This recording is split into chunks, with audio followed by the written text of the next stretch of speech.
Hi friends, അസ്സാം വലൈക്കും, welcome back. അപ്പോൾ നമ്മൾ ഇന്നിവിടെ റെഡിയാക്കി എടുക്കുന്നത് നാടൻ കുരുമുളകും അതേപോലെ നമ്മുടെ വീട്ടിലുണ്ടായിട്ടുള്ള പച്ചമുളകൊക്കെ വെച്ചിട്ടുള്ളൊരു റെസിപ്പിയാണ്. അപ്പോൾ നല്ല ടേസ്റ്റി ആയിട്ടുള്ള റെസിപ്പിയാണ് ഇട്ടത്. അപ്പോൾ നമ്മൾ ഉണ്ടാക്കിയെടുക്കുന്നത് ഗ്രീൻ പെപ്പർ ചില്ലി ചിക്കൻ ചാർക്കോളാണ്. അപ്പോൾ നല്ല ടേസ്റ്റ് ഉണ്ടായിരുന്നു. അപ്പോൾ ഞാൻ സ്വയം പരീക്ഷിച്ചിട്ടുള്ളൊരു മസാല ഒക്കെ വെച്ചിട്ടാണ് ഞാനിത് മാരിനേറ്റ് ചെയ്ത് വെച്ചിട്ടുണ്ടായിരുന്നത്. അപ്പം നമ്മൾ 2 തവണകളായിട്ടാണ് ഇത് മാരിനേറ്റ് ചെയ്ത് വെച്ചിട്ടുള്ളത്. അപ്പോൾ നല്ല ടേസ്റ്റ് ഉണ്ടായിരുന്നു. അപ്പോൾ എല്ലാവരും ഇത് ഒരിക്കലെങ്കിലും ഒന്ന് ഉണ്ടാക്കി നോക്കണം കേട്ടോ. അപ്പോൾ അത്രയ്ക്ക് ടേസ്റ്റാണ്. അപ്പോൾ കുരുമുളക് പച്ച ഇല്ലെങ്കിൽ നമുക്ക് പച്ചമുളകിന് അതിന് പകരം ഉപയോഗിച്ചാൽ മതി കേട്ടോ. അപ്പോൾ കുരുമുളക് ഇല്ലാന്ന് കരുതിയിട്ട് ആരും ഉണ്ടാക്കാതിരിക്കുകയൊന്നും വേണ്ട. പച്ചമുളക് വെച്ചിട്ട് നമുക്കിത് റെഡിയാക്കി എടുക്കാൻ പറ്റിയ റെസിപ്പിയാണ്. അധികം ഇൻഗ്രീഡിയൻസ് ഒന്നും നമുക്ക് ആവശ്യമില്ല. നമ്മുടെ വീട്ടിലുണ്ടായ കുറച്ച് ഐറ്റംസ് മാത്രം മതിയിട്ട് നമുക്കിത് റെഡിയാക്കി എടുക്കാൻ. എന്നാൽ ടേസ്റ്റ് ആണെങ്കിൽ നല്ല ടേസ്റ്റുമാണ് കേട്ടോ. അപ്പോൾ എപ്പോഴെങ്കിലുമൊക്കെ ചിക്കൻ ചുടുമ്പോൾ ഈ ഒരു ഗ്രീൻ മസാല ഉണ്ടാക്കിയെടുക്കാൻ എല്ലാവരും ശ്രദ്ധിക്കണം. അപ്പോൾ നമുക്ക് ഈ ഒരു റെസിപ്പി എങ്ങനെ റെഡിയാക്കി എടുക്കുന്നത് നോക്കാം. അപ്പോൾ നമ്മുടെ വീട്ടിൽ നമ്മൾ ഉണ്ടാക്കിയെടുത്തിട്ടുള്ള ഒരു ഐറ്റംസ് ഒക്കെ നമ്മൾ ഇതേപോലെ പറിച്ച് അതുകൊണ്ടൊക്കെ ഓരോ റെസിപ്പി ഉണ്ടാക്കുമ്പോൾ നമുക്ക് വല്ലാത്തൊരു സംതൃപ്തിയാണ്. അപ്പോൾ ഇതേപോലെ കുരുമുളകൊക്കെ നമ്മുടെ വീട്ടിലുണ്ടെങ്കിൽ അതൊക്കെ വെച്ചിട്ട് നമ്മളിത് ഉണ്ടാക്കുകയാണെങ്കിൽ നല്ല ടേസ്റ്റ് ആണ്. അതേപോലെ തന്നെ നമുക്ക് നല്ല ധൈര്യമായിട്ട് കഴിക്കുകയും ചെയ്യാം കേട്ടോ. ഒരു രാസവസ്തുക്കളും പ്രയോഗങ്ങളൊന്നും ഇല്ലാതെ നമ്മളതൊക്കെ കൃഷി ചെയ്തെടുക്കുന്നത്. അപ്പോൾ നമുക്ക് ഇതൊക്കെ വെച്ചിട്ട് ഇത് ഉണ്ടാക്കിയെടുക്കാം. അപ്പോൾ അത് ഫസ്റ്റ് തന്നെ അതിന് വേണ്ടിയിട്ടുള്ള ചിക്കനൊക്കെ നന്നായിട്ട് തന്നെ വാഷ് ചെയ്തിട്ട് സ്റ്റെയിനറിലേക്ക് ഇട്ടിട്ടുണ്ട്. ഇനി നമുക്കിതെല്ലാം ഒന്ന് ഇടിച്ച് കൊടുക്കണം കേട്ടോ. അതേപോലെ ഒരു ഇടിക്കല്ല് ഉപയോഗിച്ചിട്ട് നന്നായിട്ട് തന്നെ ഇതേപോലെ ഒന്ന് ഇടിച്ച് കൊടുക്കണം. അപ്പോൾ അതിൻ്റെ ഉള്ളിലുള്ള ഒരു എല്ലതും നല്ല സോഫ്റ്റ് ആയിരിക്കും, നല്ല ജ്യൂസി ആയിരിക്കും. ഇതിൻ്റെ ഓരോ ഇറച്ചിയുടെ ഓരോ പീസ് കഴിക്കുമ്പോൾ നല്ല ജ്യൂസി ആയിരിക്കും. ഇങ്ങനെ ചെയ്യുകയാണെങ്കിൽ മസാലകളൊക്കെ നന്നായിട്ട് തന്നെ പിടിച്ച് കിട്ടും ചെയ്യും കേട്ടോ. അപ്പോൾ ഇത് ആരും സ്കിപ്പ് ചെയ്യാതിരിക്കണേ. നമ്മൾ ചിക്കനൊക്കെ ചുട്ടെടുക്കുന്ന സമയത്ത് ഈ ഒരു രീതി നമ്മൾ ചെയ്യുകയാണെങ്കിൽ നല്ല ജ്യൂസി ആയിരിക്കും കേട്ടോ നമ്മുടെ ഒരു ചിക്കനൊക്കെ ഉണ്ടാവുക. അപ്പോൾ അതിന് വേണ്ടി ഞാൻ എല്ലാം ഇതേപോലെ ഒന്ന് ഇടിച്ചെടുത്തിട്ടുണ്ട്. ഇപ്പോൾ കണ്ടില്ലേ, ഇങ്ങനെ പിടിക്കുന്ന സമയത്ത് നന്നായിട്ട് തന്നെ കുഴഞ്ഞു പോകുന്നുണ്ട് കേട്ടോ. അപ്പോൾ ഞാനിത് വലിയൊരു പാത്രം എടുത്തിട്ടുണ്ട്. അതിലേക്ക് 2 കപ്പ് തൈരാണ് കേട്ടോ ഒഴിച്ച് കൊടുക്കുന്നത്. അപ്പോൾ ഈ ഒരു തൈര് നമ്മൾ ഒഴിക്കുന്നത് നമ്മുടെ ചിക്കന് നല്ല സോഫ്റ്റ് ആവാനും ജ്യൂസി ആവാനും സഹായിക്കും കേട്ടോ. ഇനി അതിലേക്ക് ഇത് ഞാൻ ഉപ്പിട്ട് കൊടുക്കുക. അത് ഫസ്റ്റ് മാരിനേറ്റ് ചെയ്ത് വെക്കുകയാണ് കേട്ടോ ഇത് ചെയ്യുന്നത്. ഇനി നമുക്കിതിലേക്ക് കുറച്ച് മഞ്ഞൾപ്പൊടി ചേർത്ത് കൊടുക്കട്ടെ. അപ്പോൾ ഞാനൊരു 2 ടേബിൾ സ്പൂണോളം മഞ്ഞൾപ്പൊടിയും ചേർത്ത് കൊടുത്തിട്ടുണ്ട്. പിന്നെ ഒരു ലെമൺ ജ്യൂസും ഒഴിച്ച് കൊടുത്തിട്ടുണ്ട് കേട്ടോ. എന്നിട്ട് നന്നായിട്ട് തന്നെ ഒന്ന് മിക്സ് ചെയ്ത ശേഷം നമ്മൾ ഇതിൽ നമ്മുടെ ചിക്കൻ പീസസ് ഓരോന്നും നന്നായിട്ട് തന്നെ ഡിപ്പ് ചെയ്തെടുക്കണം കേട്ടോ. അപ്പോൾ അതിന് മുമ്പ് ഞാനിത് ചിക്കൻ പീസൊക്കെ നന്നായിട്ടൊന്ന് വരഞ്ഞു കൊടുക്കുന്നുണ്ട്. നമ്മുടെ മസാലകളൊക്കെ ഇതിൻ്റെ ഉള്ളിലേക്ക് പിടിക്കാൻ ഇത് സഹായിക്കും കേട്ടോ. അപ്പോൾ ഇതേപോലെ നന്നായിട്ട് തന്നെ വരിഞ്ഞു കൊടുക്കാൻ ശ്രദ്ധിക്കുക. നമുക്ക് ഓരോ പീസസ് എടുത്തിട്ട് ഇതിൽ നന്നായിട്ട് തന്നെ ഒന്ന് ഡിപ്പ് ചെയ്തിട്ട് നമുക്കിതൊരു 1 മണിക്കൂർ സമയം ഉണ്ടെങ്കിൽ 1 മണിക്കൂറെങ്കിലും ഒന്ന് റെസ്റ്റ് ചെയ്യാൻ വേണ്ടിയിട്ട് മാറ്റി വെക്കാം. അപ്പോൾ നമ്മുടെ മസാലകളൊക്കെ റെഡിയാക്കുന്ന ഒരു സമയം കൊണ്ട് തന്നെ ഇത് നന്നായിട്ട് തന്നെ മസാല പിടിച്ച് കിട്ടും കേട്ടോ ഇങ്ങനെ ചെയ്യുകയാണെങ്കിൽ. അപ്പോൾ ഞാനിത് നന്നായിട്ട് തന്നെ ഇത് മസാല തേച്ച് ഫ്രിഡ്ജിൽ തന്നെയാണ് കേട്ടോ സൂക്ഷിക്കുന്നത്. അപ്പോൾ നമ്മുടെ ആവശ്യത്തിനുള്ള ഉപ്പ് എല്ലാം ഇട്ടിട്ടുണ്ട്. അപ്പോൾ ഈ ഒരു ഓരോ പീസസിലേക്ക് നന്നായിട്ട് തന്നെ മസാലയൊക്കെ പിടിച്ച് കിട്ടും ഈ ഒരു രീതിയിൽ ചെയ്യുമ്പോൾ.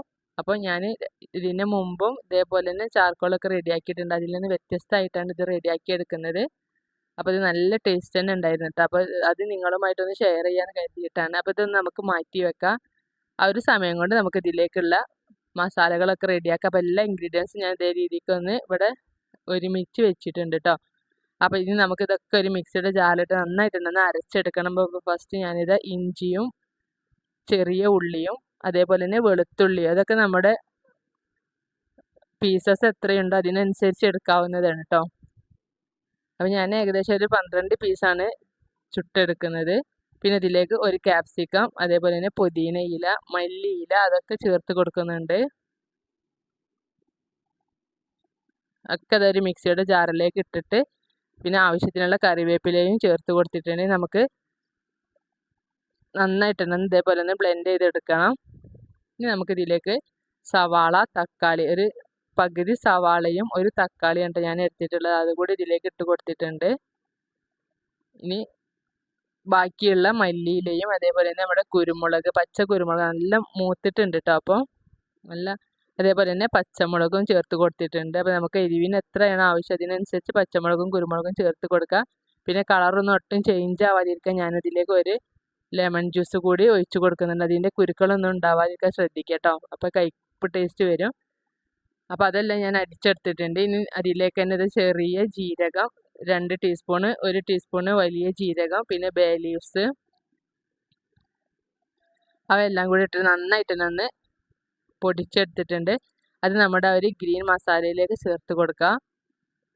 എന്നിട്ട് ഇത് നന്നായിട്ട് തന്നെ മിക്സ് ചെയ്ത് കൊടുക്കുക. അപ്പോൾ നമ്മളിതിൽ അഡീഷണൽ ആയിട്ട് വേറെ ഒരു മസാലകളും ചേർത്ത് കൊടുക്കുന്നില്ല കേട്ടോ. ഇതിലേക്ക് ഞാനിത് ഗരം മസാല കൂടി ചേർത്ത് കൊടുത്തിട്ടുണ്ട്. ഒരു 1.5 ടീസ്പൂണോളം ഗരം മസാല കൂടി ചേർത്തിട്ട് നമുക്ക് നന്നായിട്ട് ഇതൊന്ന് മിക്സ് ചെയ്തെടുക്കുക. എന്നിട്ട് ഞാൻ ആ ഓരോ പീസസും ഇതിലിട്ടിട്ട് നന്നായിട്ടൊന്ന് മാരിനേറ്റ് ചെയ്ത് വെച്ചതാണ് കേട്ടത്. അപ്പോൾ അത് ആ ഒരു വീഡിയോ എൻ്റെ കയ്യിൽ നിന്ന് സ്കിപ്പായി പോയിട്ടുണ്ട്. ഇനി ഞാനിതൊരു 4 മണിക്കൂർ ഫ്രിഡ്ജിൽ വെക്കുകയാണ്. അപ്പോൾ അത് ഏകദേശം 4 മണിക്കൂറൊക്കെ ആയിട്ടുണ്ട്. അപ്പോഴേക്കിനും നമ്മുടെ ആ ഒരു ചുട്ടെടുക്കാനുള്ള ഒരു സെറ്റപ്പ് റെഡിയാക്കി എടുക്കുക കേട്ടോ. അപ്പോൾ ഫസ്റ്റ് നമ്മൾ അതിന് ചിരട്ടൊക്കെ അതിലിട്ടിട്ട് നന്നായിട്ട് തന്നെ കണലാക്കിയിട്ടുണ്ട്. ഇനി അതിലേക്ക് നമ്മുടെ ആ ചാർക്കോൾ ഇട്ട് കൊടുക്കുക കേട്ടോ. അപ്പോൾ മക്കളൊക്കെ നല്ല ത്രില്ലിലാണ് ഇട്ടത് ചുട്ടെടുക്കാൻ. അപ്പോൾ രാത്രിയിലാണ് നമ്മൾ ചുട്ടെടുക്കുന്നത്. ഇപ്പോൾ ഏകദേശം 4 മണിക്കൂർ കഴിഞ്ഞ ശേഷമുള്ള വീഡിയോ ആണ് ഇട്ടത്. അപ്പോൾ നമ്മുടെ നമ്മൾ ഗ്രില്ല് ചെയ്തെടുക്കുമ്പോൾ ആ ഗ്രില്ലറിൽ നന്നായിട്ട് തന്നെ ഓയിൽ സ്പ്രെഡ് ചെയ്യണം, അല്ലെങ്കിൽ അതിൽ ഒട്ടിപ്പിടിക്കാൻ ചാൻസ് ഉണ്ട് കേട്ടോ. അപ്പോൾ നന്നായിട്ട് തന്നെ ഓയിലൊക്കെ ഒന്ന് നന്നായിട്ട് ബ്രഷ് ചെയ്ത് കൊടുത്തിട്ടുണ്ട്. നമുക്ക് ഓരോ പീസസും ഇതേ രീതിക്ക് കുറച്ച് അകലത്തിൽ വെച്ച് കൊടുക്കാം കേട്ടോ. അപ്പോൾ അതാ നമ്മുടെ ചിക്കനൊക്കെ ഗ്രില്ലറിൽ വെച്ച് സെറ്റ് ചെയ്ത് വെച്ചിട്ടുണ്ട്. അപ്പോൾ ഏകദേശം ഒരു 40-45 മിനിറ്റോളം വേണിട്ടത് നന്നായിട്ട് തന്നെ ഗ്രില്ലായി കിട്ടാൻ വേണ്ടിയിട്ട്. അപ്പോൾ അത് നമ്മൾ ചുടുന്ന സ്ഥലത്ത് ഒട്ടും ലൈറ്റ് ഒന്നും ഇല്ലായിരുന്നു. അപ്പോൾ നമ്മൾ അഡീഷണൽ ആയിട്ടൊരു വയറൊക്കെ വലിച്ച് ഇവിടെ ലൈറ്റൊക്കെ ഇട്ടിട്ടുണ്ട്. അപ്പോൾ മക്കളൊക്കെ നല്ല സന്തോഷത്തിലാണ് കേട്ടോ. അപ്പോൾ അവരിതാ ചിലർ ഇവിടെ കളിക്കുന്നൊക്കെ ഉണ്ട്. അപ്പോൾ രാത്രിയിൽ നമ്മൾ ചുട്ടെടുക്കുന്ന സമയത്ത് നല്ല കുട്ടികൾക്കായാലും വലിയവർക്കായാലും പ്രത്യേക സന്തോഷമാണ്. എല്ലാവരും കൂടുന്ന സമയത്ത് വേണം കേട്ടോ നമ്മളിതൊക്കെ ചുട്ടെടുക്കാൻ. കുറഞ്ഞ മെമ്പേഴ്സ് ഉണ്ടാകുമ്പോൾ നമ്മൾ ചുട്ടെടുക്കുമ്പോൾ ഇത്ര സന്തോഷമൊന്നും ഉണ്ടല്ലോ. എല്ലാവരും കൂടി കൂടുന്ന സമയത്താട്ടോ നല്ല സന്തോഷമൊക്കെ ഉണ്ടാവുള്ളൂ എല്ലാവർക്കും, മക്കൾക്കായാലും വലിയവർക്കായാലും ഒക്കെ. അപ്പോൾ അതാ നമ്മുടെ ചിക്കൻ ചാർക്കോൾ ഇവിടെ റെഡി ആയിട്ടുണ്ട്. ഏകദേശം ഒരു 40 മിനിറ്റ് എടുത്തിട്ടുണ്ട് കേട്ടത് നന്നായിട്ട് തന്നെ കുക്കായി കിട്ടാൻ വേണ്ടിയിട്ട്. അപ്പോൾ ഇതാ നല്ല സോഫ്റ്റ് ആയിട്ട് തന്നെ കിട്ടിയിട്ടുണ്ട് കേട്ടോ. അപ്പോൾ ഒരു ട്രിപ്പ് നന്നായിട്ട് തന്നെ കുക്കായി കിട്ടിയിട്ട് അപ്പോൾ നമ്മൾ സെക്കൻഡ് ട്രിപ്പും വെച്ച് കൊടുത്തിട്ടുണ്ട് കേട്ടോ. അപ്പോൾ അതിൽ കണൽ ഇല്ലെങ്കിൽ നമ്മൾ പുറത്ത് ചിരട്ട കത്തിച്ചിട്ട് അതിലേക്ക് ഇട്ടിട്ട് അതിൻ്റെ മുകളിലാണ് നമ്മൾ ചാർക്കോൾ ഇട്ട് കൊടുക്കുന്നത്. അപ്പോൾ എല്ലാവരും നല്ല സന്തോഷത്തിലാണ്. അപ്പോൾ ഇതേപോലെയൊക്കെ നിങ്ങളും ഒരിക്കലെങ്കിലും ഒന്ന് ഉണ്ടാക്കി നോക്കണം. അപ്പോഴൊക്കെ പ്രത്യേക ഒരു സന്തോഷമാണ് കേട്ടോ എല്ലാവർക്കും, മക്കൾക്കായാലും വലിയവർക്കായാലും ഒക്കെ പ്രത്യേക ഒരു സന്തോഷം തന്നെയാണ്. അപ്പോൾ എല്ലാവരും ഇതേപോലെയൊക്കെ ഒന്ന് ചെയ്ത് നോക്കണം. അപ്പോൾ അതാ ഫസ്റ്റ് ട്രിപ്പ് കുക്കായതൊക്കെ അതാ മക്കൾക്ക് കൊടുക്കണം കേട്ടോ. അപ്പോൾ അവർ കഴിക്കാൻ വേണ്ടിയിട്ടുള്ള ഒരു വെയിറ്റിങ്ങിലായിരുന്നു. അപ്പോൾ അത് മക്കൾക്കൊക്കെ വെച്ച് കൊടുത്തിട്ട് അപ്പോൾ ഞാൻ ഇതിലേക്ക് ഡിപ്പ് ചെയ്യാൻ വേണ്ടിയിട്ട് മയോണൈസ് ഉണ്ടാക്കിയിട്ടുണ്ടായിരുന്നു. അപ്പോൾ മക്കൾക്ക് വേണ്ടിയിട്ടോ നമ്മൾ മയോണൈസ് റെഡിയാക്കി എടുക്കുന്നത്. പ്രത്യേക ഒരു ഡിപ്പിൻ്റെ ആവശ്യമൊന്നുമില്ല. അപ്പോൾ അത്രയ്ക്ക് നല്ല സ്പൈസിയാണ് കേട്ടോ നമ്മുടെ ഒരു ചിക്കൻ പീസ്. അപ്പോൾ മക്കൾക്കൊക്കെ നന്നായിട്ട് തന്നെ ഇഷ്ടമായിട്ടുണ്ട്.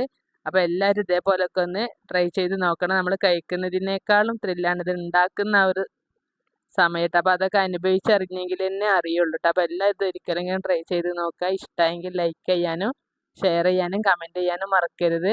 അപ്പോൾ മക്കൾ അതൊക്കെ കഴിച്ച ശേഷം വീണ്ടും അവർ കളിക്കാൻ ഇറങ്ങിട്ടോ.